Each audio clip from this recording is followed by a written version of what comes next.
Hey, Candid crew, and welcome back to another episode of If I May Speak Candidly, where we dive into the craziness of the wrestling world from the comfort of my domain. Today, we have a special guest. It's a special episode. It's my first interview on the channel, and I am so happy that she is here with us. Now, let me break down who Miss Nina Samuels is because you may have heard of Becky Two Belts, but Nina got her beat by eight. All right. She is a four-time Lucha Britannian world champion. She is a championship extreme women's champion. She is a title women's champion former. She is the first Riot Cabaret women's champion, and she is the current Pro Wrestling Eve champion. Okay, she's cute in the face and thin in the waist. She looks good and she do it well. The sensational Miss Nina Samuel. How are you doing today? I'm good, thank you. What an introduction. I have to correct that. I've actually 10 belts was my peak. Yes. So I'm down now. I'm down now, but yeah, 10 Okay. belts was the peak. All right. Okay. Well, yeah. You got Becky beat by eight. She only Yeah, had yeah, two, yeah. and you got. All right. So I equaled Ultimate Dragon. I really wanted to beat him and get to 11, but I didn't quite make it. Still time, but yeah, 10 was my peak. right. Well, we gonna get to that because I know you do have plans on becoming Nina 11 belts, and I think it's gonna happen for you. But first, I want to start off by congratulating you on your recent victory over Kanji. Yes. How does it feel to come out on top in such of a high stake match? It felt great. Because me and Kanji, we've wrestled each other many times over the years, but lately, especially in Progress, it was generally her that got a number up on me. She was the one that came out on top in our singles match in January. Neither of us came out on top in our four-way match for the Progress Women's Championship. Neither of us came out on top in our Defy Women's Championship against Marina Shafir. She was the one on top in a tag match that we had, not over me. But so yeah, I really felt like I had a point to prove to get rid of that thorn in my side, which I did. Yes, you did. Now, did you expect the match to go the way it did, or were there any surprises for you during the fight?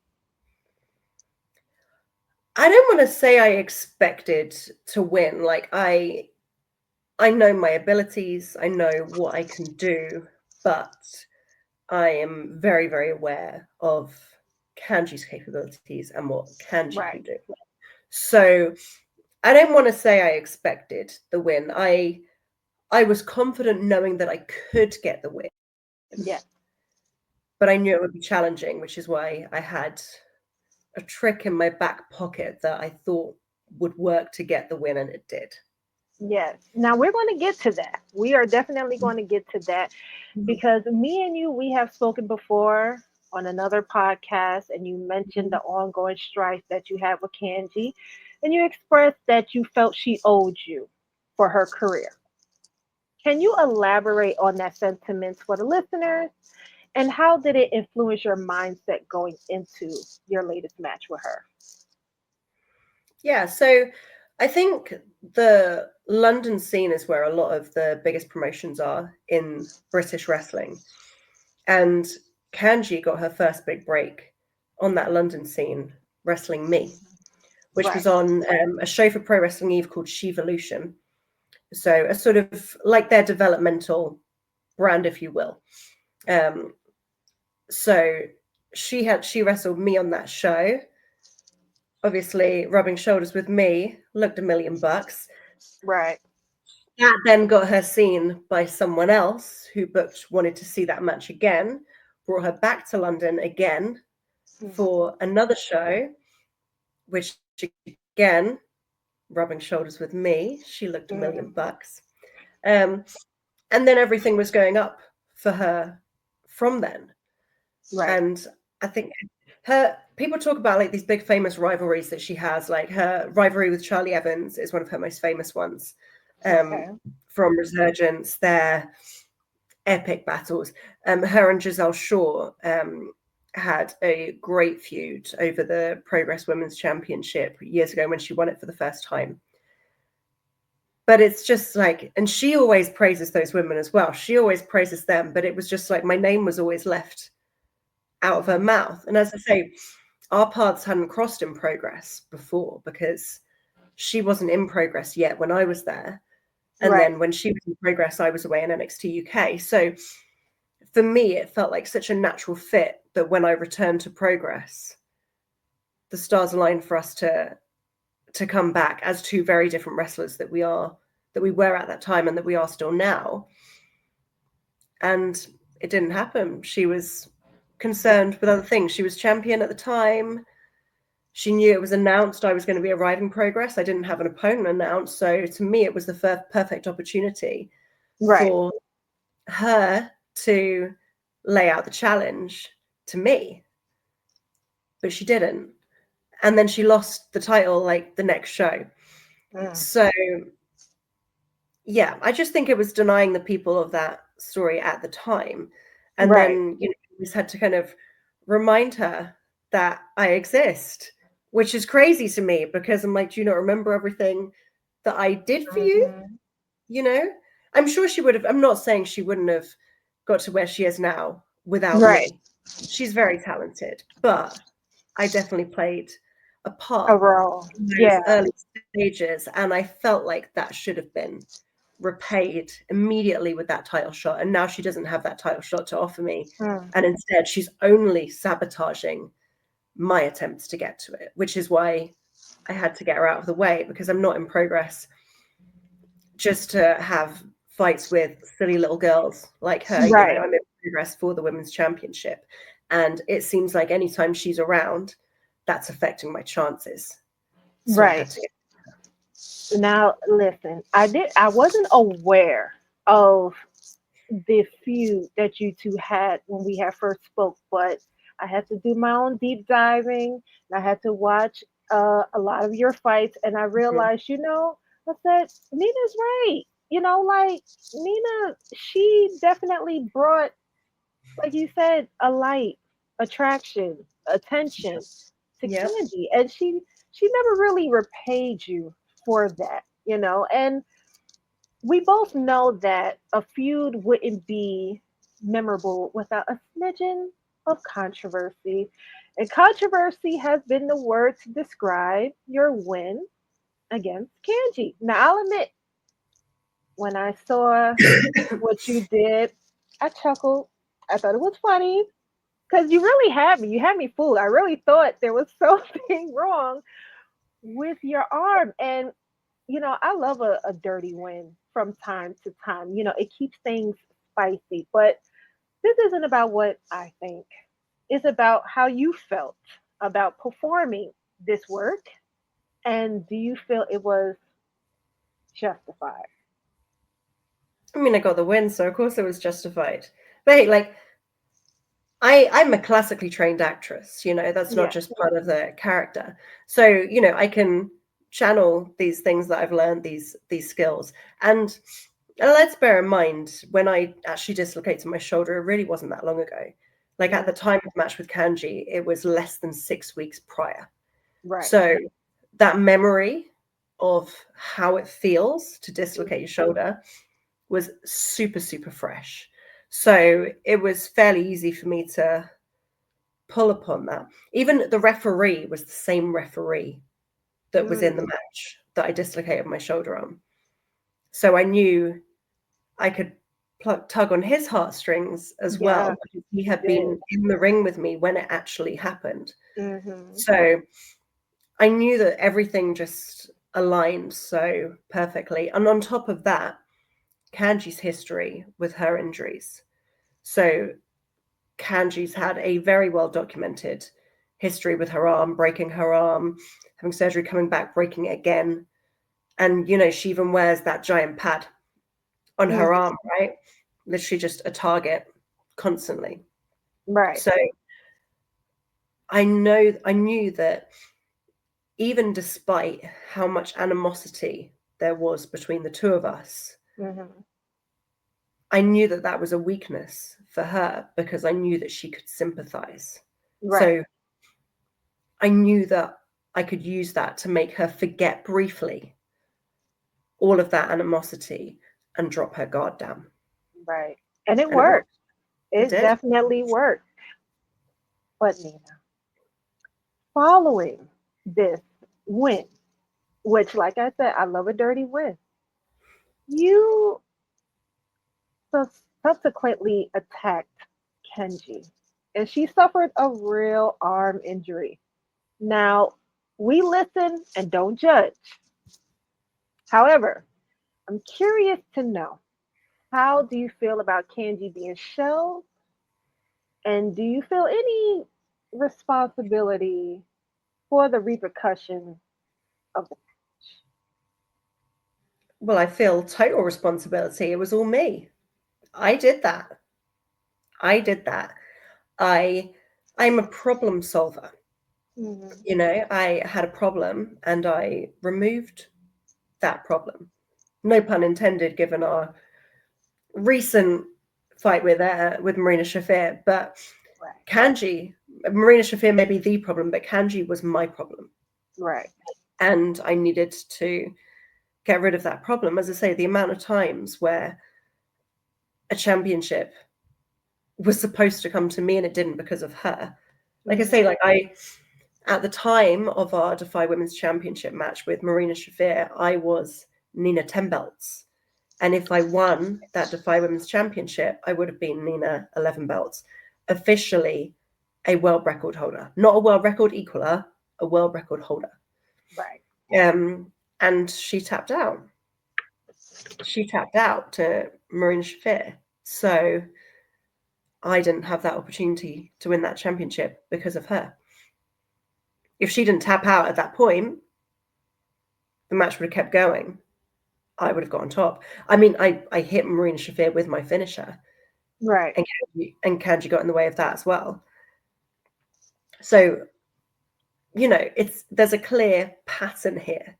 mm-hmm. Like, was it the best moral route to go? No, but you can't deny the negative impact that Kanji has had on my progress career. And it's at a point where I had to take matters into my own hands because I'm not having someone else sabotage me anymore. Right.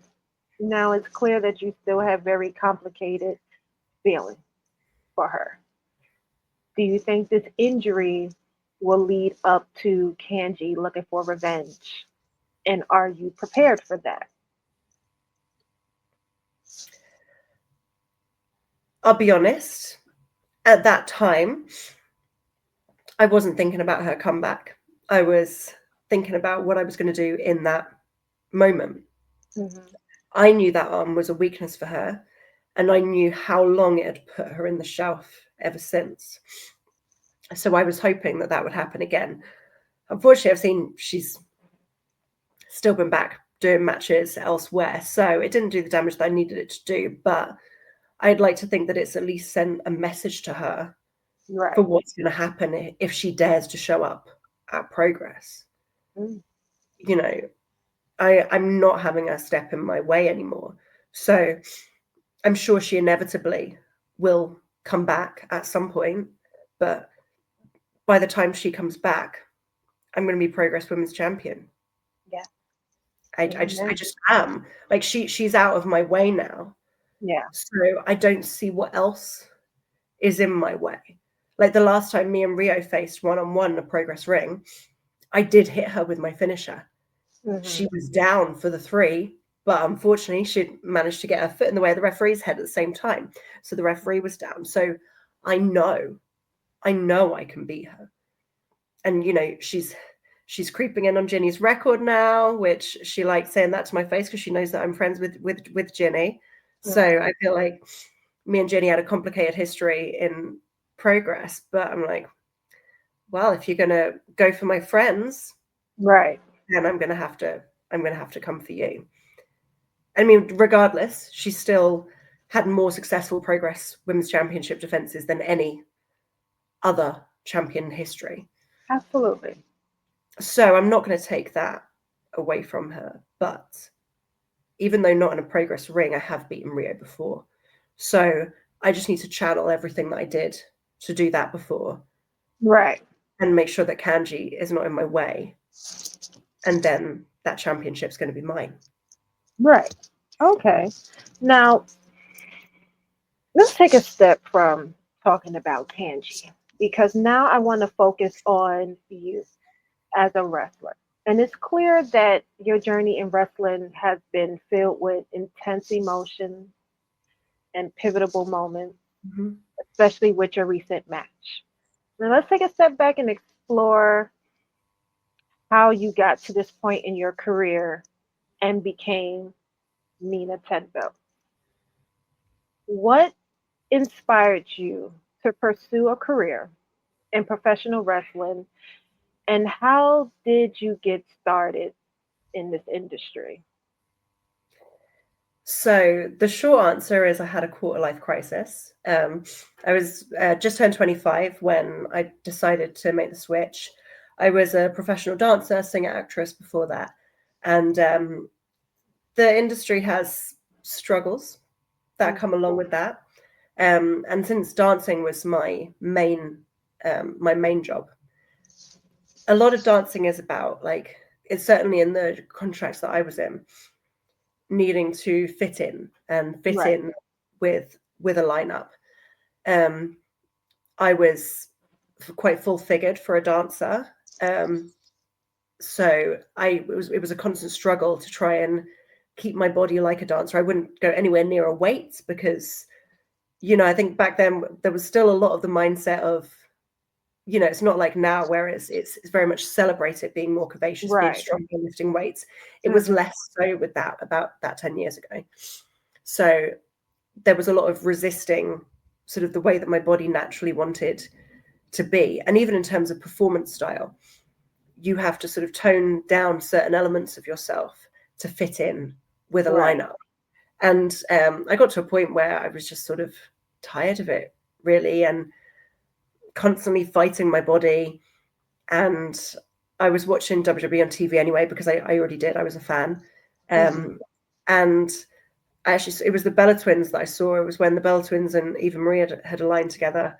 And it okay, was like, they all looked different, but they all looked strong. They looked sexy. They looked individual.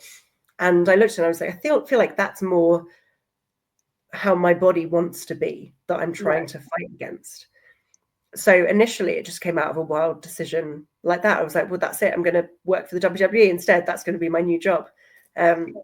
Realized very quickly that's not necessarily how quickly it works. hmm, Um, but found a school, started training, and then I just fell in love with it. And I loved that with wrestling, any individualities that you have, you actually dial them up rather than dial them down. And I liked that, right.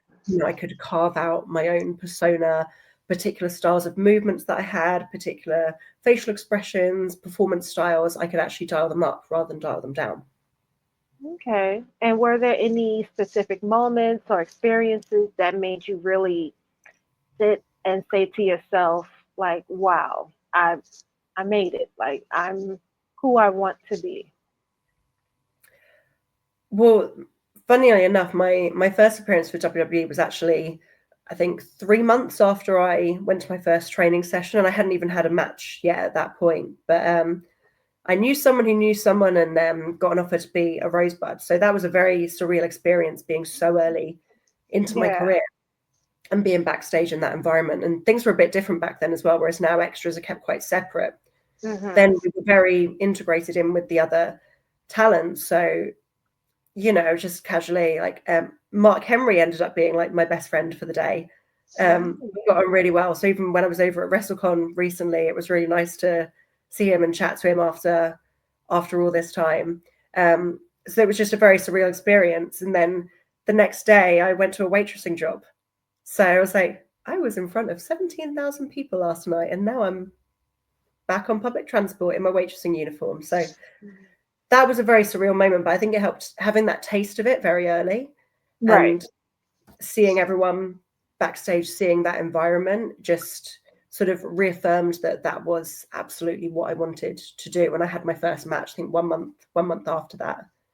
and Wow. it just all felt right, all felt natural. Right. Now, you mentioned Mark Henry, and there's a lot of people, a lot of women that have pretty much credited him for their careers. Bianca Belair, Samantha Irvin.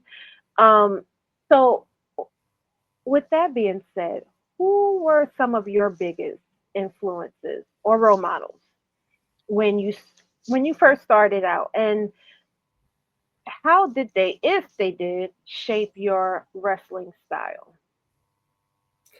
Oh, that's a really tricky one. So my first start in wrestling was at the London School of Lucha Libre. So I was learning a lot of lucha stuff, and Lita was one of my favorites when I was younger. So Oh, so yeah, that was very very cool. It was like if I learned how to do a moonsault in my head, it was like that's it. right. I've peaked. Um, So, oh, that's tricky though. Specific influences. So I was lucky, like Will Ospreay was at my school, same school as Okay. me, super early. So he was one of the earlier people that I met. Some of my best friends still in wrestling to this day um, were from those lucha days. So like Jerry Bakewell, G Money, Cara Noir from back in those days. And a lot of them really helped shape me because when I was coming up, my first main event experience was when I worked under the mask at Lucha against those guys, against, Hmm. you know, people who, you know, like I say, are still my best friends this day. And I think I was put in there almost like I was their project. Because I think with what happens with a lot of wrestling schools, especially when there's a female that has Right. a certain amount of potential, because it's seen that it's easier to get a female up quicker in It's terms true. of climbing the ladder, which I think is true because I think women can get opportunities earlier in their career. They reach a ceiling earlier, but that's Hmm. the thing. So I think I was kind of a project for the school and being put, but that worked great for me because I was being put in there with these great guys that are still such good friends of mine. A Right. project for them to try and help develop me and see what they could get out of me. And then it was a challenge for me to try and rise up to that, up to that as well. Right. Um, so yeah, I'd say there's a big influence that. I mean, with Cara Noir, we actually work together a lot now. I coach at his school, um, Right. so there's a long-standing relationship there. And I remember when prior to being Cara Noir, he had a different character name, and he was a very good wrestler, but just not really breaking out. Right. Um, so even though I knew he was a massively better wrestler than me at that time, I was getting more recognition than him. So I remember when he had a big moment at Progress, Okay. answering a challenge, being a surprise opponent for Pete Dunne at Alexandra Palace in front of thousands of people. And I remember watching and I was just crying because I'd known for so long how good he was and how much he helped me bring me out of my shell. And Right. then seeing him finally getting his flowers was a very, very special moment. And I mean, now, you know, he's just done that tour of America, Yes. doing amazing, amazing things. Um, so yeah, that was a cool moment because, you know, he was someone that really, really pushed me Right. to do things out of my comfort zone Okay. when I was in my earlier years. So and even still to this day, because we coach together of things, he'll ask me to demonstrate a certain move with him. I'm like, oh, okay, I think I can do that. So even still to this day, he's getting me out of my comfort zone. So yeah, I'd say lots of those guys had a big influence on me. Okay. Now, I thought it was interesting that you mentioned how women wrestlers will reach the glass ceiling a lot quicker than Yeah. male wrestlers, which we have seen that happen time Hmm. and time again. And reflecting on those moments not only shapes a wrestler's career, but it also highlights the broader changes happening in the sport, Yeah. particularly when it comes down to women wrestling, which has seen, I would think, a significant amount of evolution in the recent years. What do you believe are some of the most important changes that has occurred? So I think, to be honest, WWE has been great at leading that for the women. And you know, I know a lot of them have gone separate ways now, but we really can't underplay what the Four Horsewomen did. I know there's almost a stigma to the Four Horsewomen now where it's, oh, they're the ones that handed everything. But really, if we look back at their influence, it was huge. So, even down to the early NXT days where those women's matches were being talked about so much. And it's funny because since then, other women's matches have come out of the woodwork that people watch back and realize are amazing, but they just weren't given the credit at the time. Like, Michelle McCall was incredible. Like Eve Torres was incredible. Melina, like so many of these amazing women, but they just weren't given the credit at the time because they weren't in that conversation. Right. Whereas now it's much more acceptable to be openly appreciating how great the women are. Yeah, those early matches in NXT, obviously the hugely still talked about match with Sasha and Bayley from TakeOver Brooklyn. And I think another really big moment was that WrestleMania where it was a triple threat, Sasha, Charlotte, and Becky. And it was a match that everyone was talking about as a really good wrestling match, which I think led the foundations a lot. Then, of course, the Give Divas a Chance. There were so many moments that happened there that were so pivotal. And it was really interesting being a woman in the industry at that time. Because you could feel the knock-on effects in the industry, even on the independents as well, as to the opportunities that women were being given. And we're still feeling that now on the independents as well. We had in Revolution Pro Wrestling, their big 12-year anniversary Copper Box show, we had our 10-woman tag that everyone was talking about afterwards. And Dijak and Gabriel Kidd followed us, and Westham had a dead crowd. And it was like, and they are both obviously phenomenal, but we clearly went out there with a point to prove and did that. And it's like, but just imagine if you'd told people even a year before that, because Revolution Pro Wrestling, their women's division has been criticized for a long time. And in my view, rightly so, because it wasn't being given the effort that it deserved. If you had told someone a year prior to that, oh, Dijak and Gabe Kidd are going to be following a women's tag match and the crowd are going to be dead because they were so up for the women's tag match, people would think that you were insane. Right. So the fact that, we're getting those opportunities now, same, with Progress. Again, I hate to give her props, but Rio, when she main evented at the Ballroom with Lizzie Evo, that match was insane. And they were in a main event position. And afterwards, the fans are like banging on the ring. So people are being given these opportunities and they're rising to it. Throw my name in as well. The last 2 years at Super Strong Star 16, that first half main event on day 2 has been, a match of mine that everyone's been talking about. The 4-way ladder match with me, Rio, Lizzie, and Kanji this year. The one prior, me and Alexis Falcon, Clock Strikes Midnight match, first ever type of match of its kind. We're being trusted in these positions, which would have just been completely unheard of before. So, it definitely is improving. But I think I say that ceiling's still there because it's still a moment that's celebrated. Oh, and there's a women's main event. It's not talked about normally. And that's not me saying I don't want to, I'm glad that people are celebrating it, but it's still something where it's, a shocking moment if it happens. Right. And so there are definitely still ceilings for women. I think they're steadily being chipped away, but it's still the way it is at the moment. Yes, which was the next thing that I was going to ask you. What challenges do you feel women wrestlers still face in the industry today? I still think there's big pay discrepancies as well. Okay. So again, I think coming up on the independents, I think women can earn more quicker, but then they'll reach a ceiling of their top earning level quicker on the independents and, in the bigger companies as well. Not saying that I've seen everyone's pay slips. I know what everyone's getting paid, from all the word around the grapevine that we all hear. It definitely seems that that the highest paid wrestlers are still the men. And that what will be the highest paid salary of a woman seems to be, sort of a mid-card level for a man. Again, I say this not having seen any one of these people's pay slips, Right. but you know, we all hear talk. I mean, if Mercedes' salary is true, what all the rumors say, power to her, power to her, Right. Right. breaking those ceilings. But Yes. yeah, I And do think it's still an ongoing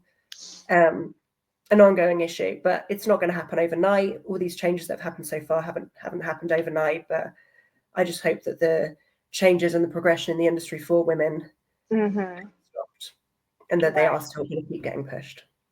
Right. Okay. Now, with your passion for the sport, it's exciting to think about how you contribute to the future of women's wrestling, the things that you have achieved and the things Mhm. that you will achieve in the future. And speaking of the future, you mentioned that you got your eyes on Rio and that title. Yeah. Now, please don't kill me. But what makes you believe you can dethrone Rio and take her title? And what's your game plan? Like I say, I've beaten Rio before, so I know how to beat Rio. It's just the one time we've had a singles match in progress before, it didn't happen. And when we were in that four-way, it didn't happen because of someone else. So I know how I can beat her. I'm obviously not going to be stupid enough to explain potentially any other tricks that I Right. would have, because she's smart, she watches, she studies. Yes, she will. But it just seems sacrilege to me that out of all of my time in progress, all of my achievements elsewhere in the industry, the prospect of Progress's record books not showing my name like eats me up, and I just can't have it. I Right. literally can't have it. So, I've eliminated Kanji. That's one step of the problem out of the way. Don't get me wrong, I know it will take something special to beat Rio. I think she's up to 14 successful title defenses now, I think. Mm-hmm. It's a lot, so don't get me wrong, I know it's not an easy challenge, but I just beat Kanji. We know I have tricks up my sleeve, so Yeah. maybe there's another trick up my sleeve. We'll see. Now I do have a question, and you don't even have to answer. You could just nod yes or no because you're a smart girl, and like you said, Mhm. Rio will be watching. So, have you studied her previous matches, including the matches you had with her, to identify any weaknesses you could exploit? Yes. Yes, I have. That's all I need to know. Mhm. So, looking ahead, what are your long-term goals in wrestling beyond dethroning Rio and becoming Nina 11 belt? What legacy do you want or do you hope to create for yourself? So I got asked a question similar to this, like at the start of the year, in terms of like goals that I had. And one of my goals was that, like, you're never going to get a unanimous, everyone saying, this is the best wrestler. You're never going to get a unanimous. It's like if you ask someone their Mount Rushmore, you'll never get the same. Right, But I said that if there was going to be a discussion of the top female wrestlers in the UK, I said I don't want there to be no one who wouldn't be able to put my name in that conversation. right, I said I want it to be undeniable that even if someone didn't listen to my favorite, that they just could not deny having me in that conversation. right. And it's been the best year of my career, undeniably, undeniably. And I've had that determination to really prove myself, prove what I can do, like trying to be irreplaceable. Like I always say, because when it comes to giving back as well, I do a lot of coaching at school, a lot of mentoring, and I like to say to people, like, try and think of a way to make yourself really difficult to replace if you can't Right. make it somewhere. Because then if you really think about that, you're really thinking about what you're bringing and you're offering that's something different to everyone else. Right. And that's something that I really try to do, to really try and, you know, show up, show out every single time I'm anywhere, in the ring, out of the ring, behind the scenes, um, just to sort of be, you know, sort of undeniably great at what I do. That Right. was my goal for the year, and it's led to it being my most successful year to date in my career. Yeah. So I'm often the one for sort of specifics. Like if you'd said to me last year, like, how many belts do you want to get up to? I probably wouldn't have said 10 because it just didn't occur to me. You know, it Hmm. just sort of snowboard. So I'm not generally one to, I'm quite an in the moment type of person. I Right. just like giving my best self in every moment, in every opportunity that I get given, because you never know what's around the corner. So I just like staying ready all the time, always staying ready, because you never know when these big opportunities are going to come. You're often not going to get much notice for them. So you just have to be ready. And Right. so just staying on top of my game all the time is my goal. And where that leads, I don't know. But right now I am just having the absolute best time in wrestling, like the most I've ever enjoyed wrestling in my whole 10 plus year career. So Yeah. I just want to keep enjoying it. And you know, I'm at a point now where I'm pretty much enjoying coaching and mentoring as much as I am being in the ring. You know, I get a genuine buzz out of that, and seeing people grow, like even if it's just something little where someone gets one little bit of feedback and then I see a match that they've done and they're applying that and what improvements it's Right. done, you know, that all the way down to the people that I coach regularly on a weekly basis that have, Hmm. you know, from scratch to seeing where they are now on shows doing matches. um, I really enjoy all of that side of it, and I feel like that has helped me become a better wrestler as well, because it's forced me to think more about the why. Yeah. Someone will ask me People will ask me questions like, why does this work, why does that not work, and I have to actually really think about it. And that's helped me to things that maybe were lucky things that worked for me. I've managed to actually work out, oh, okay, well, this is why this works, and then I can apply it, and then I can repeat it. And you know, my students have helped me so much because of the questions that they come up with, that forces me to think about Hmm. things differently and forces me to improve what I'm doing. Right. Well, your vision for your legacy is inspiring. And it's clear that you have so much more to achieve in the wrestling world. And I'm just really grateful to be able to watch it in real time. And even if I can't be there to see you win this 11th title, take the belt from Rio, and become Progress Women's Champion, I will be watching it all the way from New York, Hmm. but I Yes. will be rooting you on. So, I'll have to do a few more to catch up to 11 now, because I'm down to, hang on, I have to keep this on tabs. It's always in my Twitter bio, always has the latest updated count on if anyone needs to keep track. I'm on 7 now. I'm on okay, 7.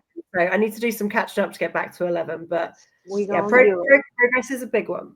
Progress Yes, is we're going to do it. I'm telling you, we rooted for you over here. So, yeah. Thank you. well, Candid Crew, that is all the time we have. I want to thank Miss Nina for taking the time to chat with us for a bit, keeping it candid through and through.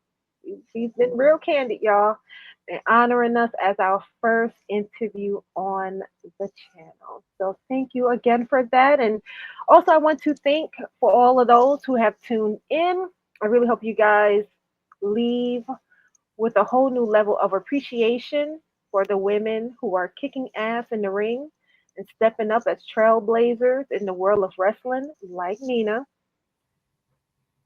I just had a brain fart there, but it's very important. It's very important to continue to support the women wrestlers, whether they are in large promotions or the indie wrestlers, because they are really doing it big. They had a really, really good year this year. So please let the listeners know where they can find you on social media and any upcoming shows that you may have in the near future. Yeah, so I am at Nina Samuels 123 on Instagram and X and Threads, I believe. Still trying to get the hang of that one. You can find any of my merchandise on ninasamuels.bigcartel.com and my Patreon. So for those of you that want to see like extra behind the scenes photos, vlogs, all stuff like that, that is on my patreon.com/Nina Samuels. Yeah. So you guys make sure that you follow her on all the socials mentioned. I will have it all in the description box down below.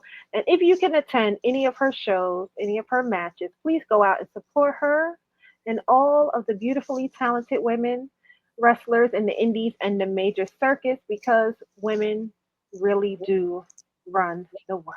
We make this world go around. So Oh, please speaking of like. women, a big one I do need to plug is Pro Wrestling Eve Wrestle Queendom. So that Yes. is their biggest show of the year, and they just announced something major for it. So it's going to be Oh yes. a big one night tournament where my championship, Pro Wrestling Eve Championship, is going to be on the line, but also you from Japan, her Eve International Championship is going to be on the line as well in the same tournament. So whoever is winning the tournament essentially is, well, it's me, but they're coming Right. out with both titles. So that is going to be on Friday, the 10th of January. You can attend live, but you can also stream the whole show live on YouTube for subscribers as well. So make sure you All tune into that. It's going to be right. a Okay. crazy, crazy show. Yes, I will keep you guys updated on that, and we are going to tune in because, like I said, we rooting for Miss Nina to win this Yes. match. Take all the I'm gold going that to need comes all the with stamina. I think it. I got to do 3 matches to get to the end of that tournament, 3 matches Oh, in one night. yeah, we So rooting for you. everyone online watching, cheering for me, sending me all the good Yes, vibes, all the stamina. all the good vibes, all the good Yes. vibes.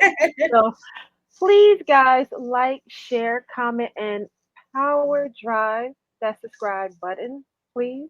And make sure you go and follow Miss Nina on all her social media accounts and look out for that upcoming show. I will also put that information in the description box down below. Thank you for tuning in, and I will see you next week. Bye.